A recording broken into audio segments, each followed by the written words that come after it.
رضا بالقضاء کسے کہتے ہیں کہ اللہ کے ہر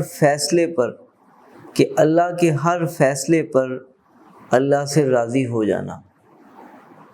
انسان تدبیر کرتا ہے اپنی بہتری کے لیے، کامیابی کے لیے، ترقی کے لیے، لیکن بعض اوقات اللہ تعالیٰ کو کچھ اور ہی منظور ہوتا ہے اور اس میں کوئی نہ کوئی حکمت ہوتی۔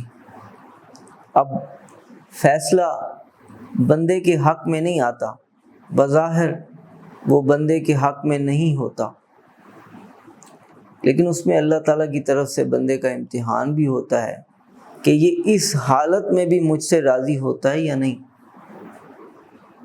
تو جو بندہ اس حالت میں بھی اللہ تعالیٰ سے راضی ہو جاتا ہے تو اللہ تعالیٰ اس سے بہت خوش ہوتے ہیں، اور اسی خلق کا نام، یہ قلب کی ایک کیفیت ہے، اس کا نام ہے رضا بالقضاء، اللہ کی قضا اور اللہ کے فیصلوں پہ راضی ہو جانا۔ اور یہ بہت اعلیٰ درجے کی صفت ہے، بے صبری نہیں لانی، نہ شکری نہیں لانی۔ میرا مالک اللہ ہے، میرا رب اللہ ہے، جب اس نے میرے لیے یہ فیصلہ فرمایا ہے تو ضرور اس میں کوئی نہ کوئی خیر ہوگی، ضرور اس میں کوئی نہ کوئی حکمت ہوگی۔ میں حکمتوں کو نہیں جانتا، لیکن میں اپنے رب کے فیصلوں پہ راضی ہونا جانتا ہوں۔